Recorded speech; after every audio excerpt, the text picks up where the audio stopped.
Now, this is a different kind of drawing. Intoxic diz: olá, creepy amigo.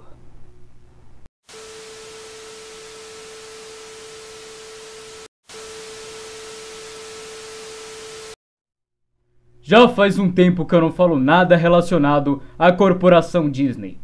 E eu tenho certeza que você sabe o porquê. Muita coisa vem acontecendo desde minha última postagem.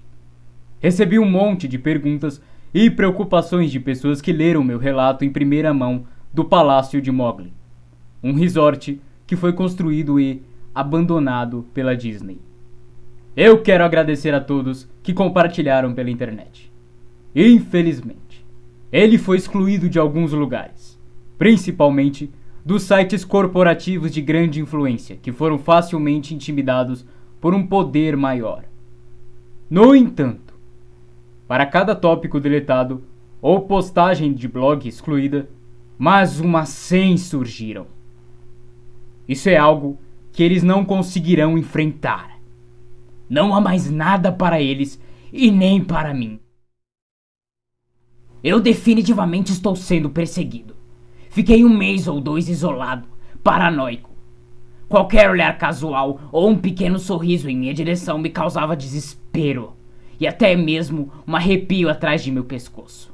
A pessoa, ou melhor, a primeira pessoa que eu percebi estar me perseguindo foi um falso consertador de telefones que ficava em volta do meu apartamento. Ele tinha meia idade, pastoso, vestido exatamente como qualquer um esperaria. Eu não poderia acusá-lo, mas sabia que isso não era apenas minha imaginação agindo. Ele era estranho, não parecia confortável fazendo seu trabalho de rotina.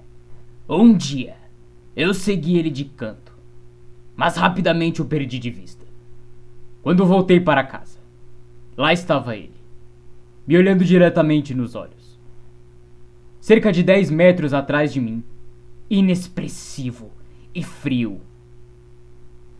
Explorando de novo? Perguntou ele. Isso foi tudo o que disse e havia um tom acusador em sua voz. Agora me diga você, especialistas em concertos de telefone diriam algo assim? Eu acho que essa é a pior parte. Nunca me sentir seguro, apenas sozinho. Sempre encontrava pela casa algum material diferente da Disney, que eu nunca havia visto ou notado antes. Borracha escolar no formato do Mickey. Uma revista da Disney Explora na minha estante, entre outras coisas. Eles esconderam pequenos Mickeys em todos os lugares. 3 círculos, um grande e 2 pequenos, formando uma silhueta da cabeça do famoso rato. Eu comecei a reparar em todos os Mickeys que encontrava. A marca de copos de café em cima da mesa. Uma grande, 2 pequenas. Garrafas de vidro coloridas, deixadas na porta. Vistas de cima para baixo. Grafite em muros a caminho do meu trabalho. Uma enorme terra, um pequeno sol e lua nos locais e tamanhos apropriados, formando novamente outra silhueta do Mickey. Eles estão por toda parte. As pessoas têm me enviado sobre isso. Se você compartilhar tudo o que eu tenho a dizer, você vai começar a encontrar esses contornos filhos da puta. Eu garanto. Uma vez, de longe, algo me fez rir por conta do horror de todo esse transtorno. Havia um desenho de giz ao lado do meu carro. Fiquei surpreso no início, andando pelo estacionamento, mantendo-me atento para as pessoas me seguindo. O desenho no chão parecia uma vítima de assassinato. Você provavelmente está familiarizado com esse desenho em séries e filmes. Ao lado do desenho, escrito em amarelo, feito à mão, tinha uma única palavra: você. A única coisa boa em tudo isso é que eu não sou o único que viu algo que não devia. Os auditores voltaram e a Disney recebia toneladas de reclamações sobre pessoas estranhamente vestidas, andando ao redor do parque. Pessoas que se misturavam com a multidão e desapareciam. Mais tarde, as máscaras de gás fizeram com que as pessoas as tirassem e teorias e relatos de possíveis terroristas começaram a fluir. Todos esses relatórios provavelmente foram direto para a lata do lixo. Eu sei que não consigo encontrar nenhum sinal de qualquer dessas ocasiões relatadas pela mídia. Embora você deve estar ciente do fato de que a Disney pode muito bem controlar a mídia como ninguém. Esses auditores e fiscais vão aos parques, falam com algumas pessoas e tentam não chamar atenção. Eles perguntam para 3 ou 4 famílias se eles viram alguém usando uma máscara engraçada. Na verdade, eles querem uma máscara de gás para usar como prova. Embora em uma ocasião, uma criança apontou para um deles na entrada do parque. Ele correu no meio da multidão e ouviu uma voz única gritar na frente dele: "Mamãe, eu quero uma máscara do Pateta também." Um colega, que eu vou chamar de salva-vidas, trabalhou em um parque aquático da Disney de 2001 a 2003. Ele ficava no topo de uma enorme tobogã de água e fazia com que nenhuma das crianças ficasse muito agitada, colocando as crianças no tubo do tobogã para escorregar, um de cada vez, dizendo a elas que o mais seguro era manter os braços colados ao corpo enquanto estivessem dentro. Um dia, ele disse que um garoto gordo entrou no tubo, mas que não saiu do outro lado. E sem perceber isso, enviou mais umas 2 ou 3 crianças para dentro. O garoto gordo havia ficado preso no tubo. E você deve estar imaginando que já que um ficou preso, as outras crianças também ficariam. Mas não foi bem assim. Somente o garoto gordo desapareceu. Todo mundo saiu do outro lado, vibrando e espirrando água, como se nada tivesse acontecido. O salva-vidas fechou o brinquedo por um instante, muito preocupado com o desaparecimento da criança dentro do tubo. Ele entrou e escorregou pelo brinquedo.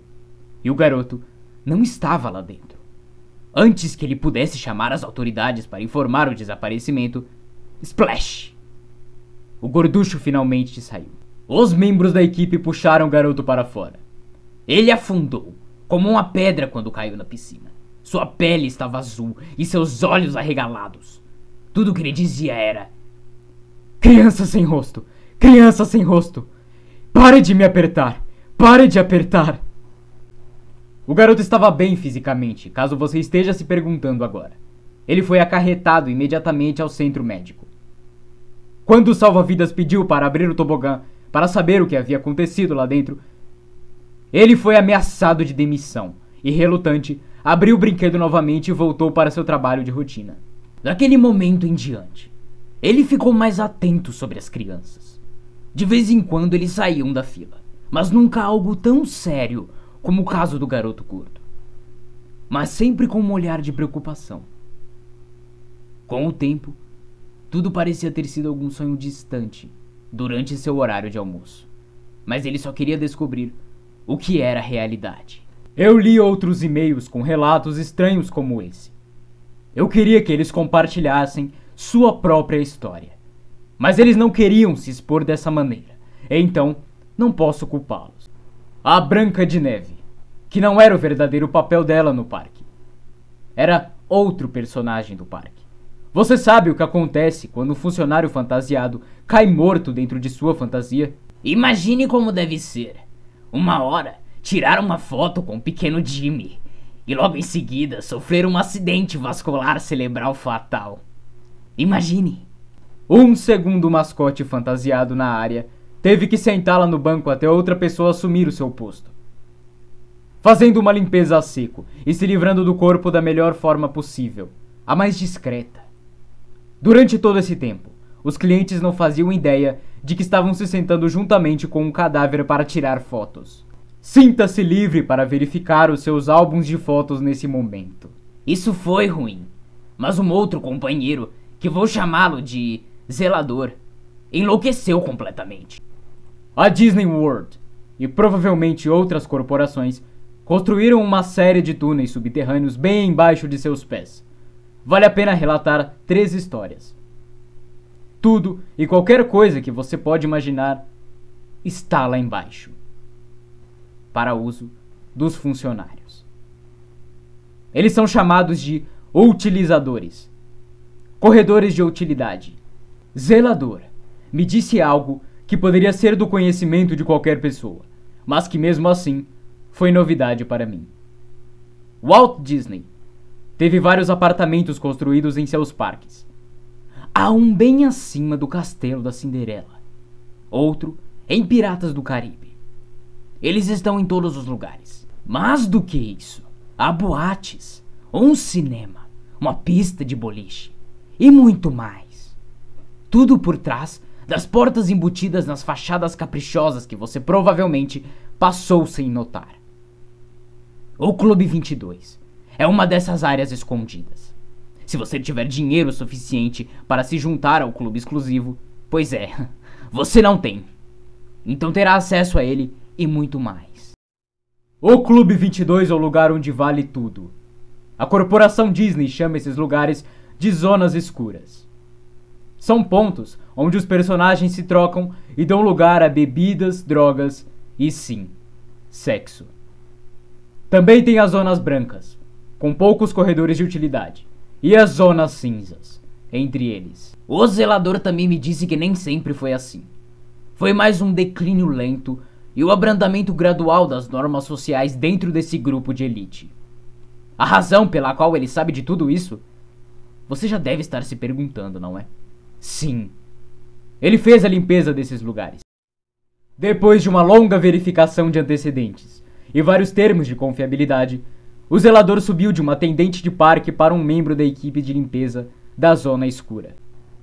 Agora, antes de você imaginar alguma visão satânica de sacrifício humano na sua cabeça, não. O zelador não viu nada do tipo. Muitas garrafas vazias de álcool? Sim.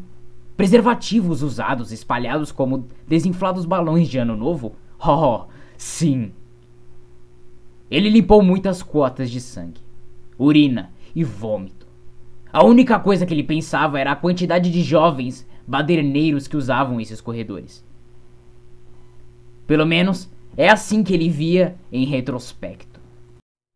Todo esse lixo, merdas profanas, entraram em um forno e se misturaram com a fumaça da chaminé de uma típica casa.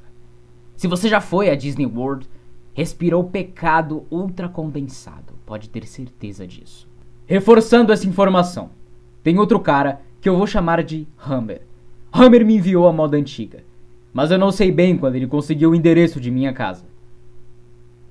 Ele me mandou as fotocópias de documentos provando seu emprego e me instruiu a queimar tudo quando eu estivesse convencido. O que eu fiz de bom grado. Hammer trabalhou ao redor do parque Disney World, fazendo a demolição e construção. Em um ponto, ele se aproximou, conversou com seu superior em relação a alguns estranhos planos de construção. Era uma ampla área retangular marcada nos projetos, do tamanho de um supermercado. Na área, foram deixadas somente as palavras "Não cave". Ele não queria falar sobre isso, não queria saber sobre isso e terminou a conversa com "Este espaço foi intencionalmente deixado em branco". Hammer não entendeu. A área parecia um desperdício de espaço e entrou diretamente em conflito com o trabalho que sua equipe havia sido designada. Ele começou a picar ao redor da área em suas folgas, encontrando apenas uma parte de aço abandonada e uma grande extensão de concreto logo depois. Era um vale do supermercado, do piso em branco, cinzento. Logo depois, Hammer encontrou os cadáveres usando as máscaras de gás. Ao contrário de todos os outros relatos anteriores, as pessoas, ou melhor, as coisas, que estavam usando as máscaras, estavam todas caídas, empilhadas e espalhadas pelo quarto. Centenas de cadáveres fracos, lesionados, como cervos que foram presos e não conseguiam mais fugir. As máscaras de gás tinham os rostos dos personagens da Disney com filtros presos. Ele observou que elas pareciam molhadas por dentro, embaçados como uma janela de carro. Pequenas gotas de água brilhavam por trás do vidro, tornando-se impossível qualquer um enxergar através.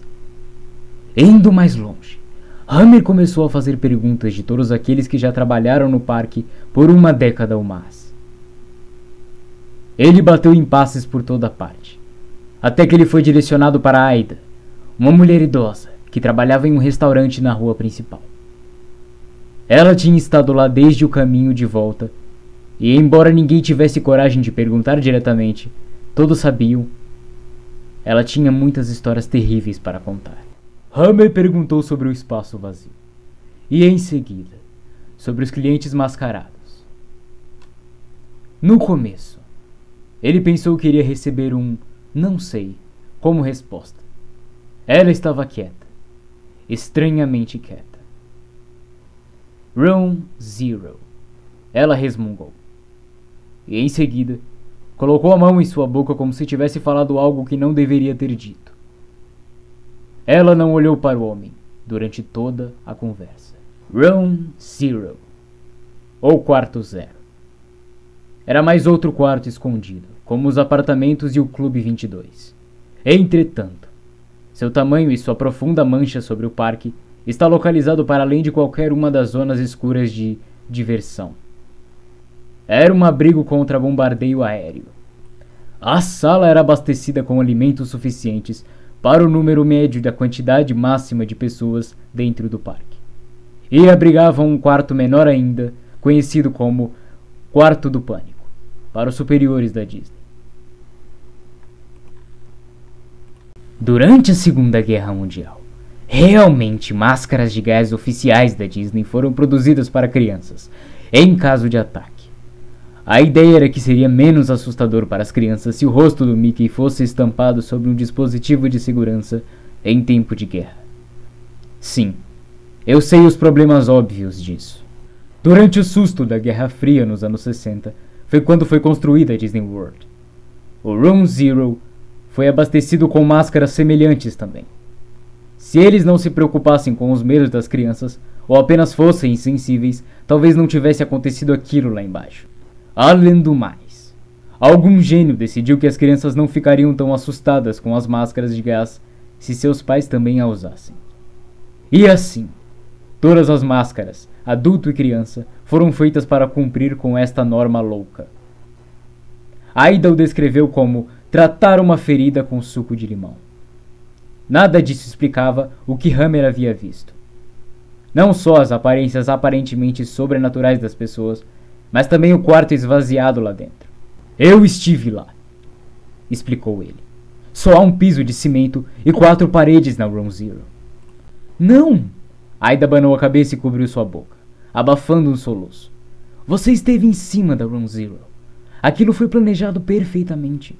Quando alguém descobrisse que houvesse um subsolo, iria vasculhar e encontrar aquele espaço vazio e nem imaginaria que existisse outro saguão bem abaixo daquele. Algo ou alguém soou o alarme, num dia em que a capacidade do parque estava no máximo. O aviso era claro. Eles estavam sofrendo um suposto ataque aéreo. Os seguranças levaram todos para Room Zero. Lá, eles foram ordenados a colocarem suas máscaras e acolherem-se durante o bombardeio. Tudo estava calmo nos primeiros 30 minutos, exceto as crianças que choravam e sussurravam assustadas. Ninguém queria morrer. Então, os pais eram gratos de alguma forma por essa estranha medida de segurança. Então, alguém deu o primeiro grito. Ei! Um homem gritou. Pare de me beliscar! Uma onda de gritos começou a se alastrar na multidão, de uma parede à outra. Quem está correndo? Acalme-se! Alguém gritou. Quem está rindo? Isso não tem graça.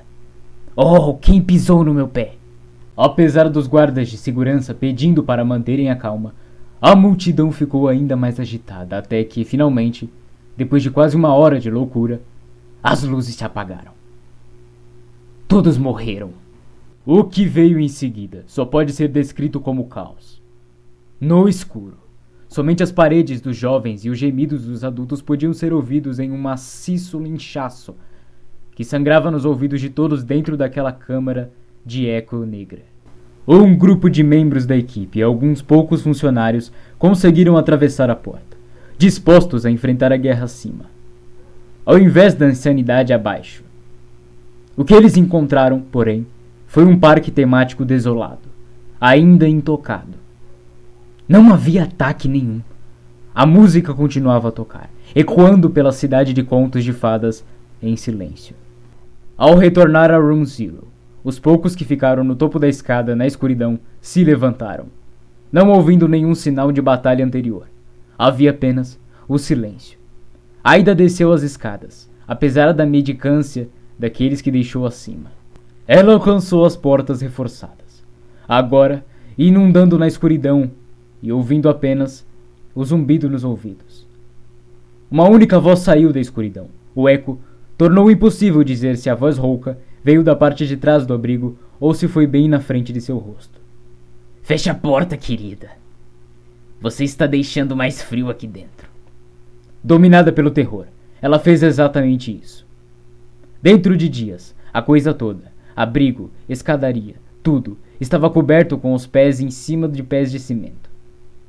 Sistemas de ar e geradores acima de seu teto foram removidos, criando um grande espaço vazio.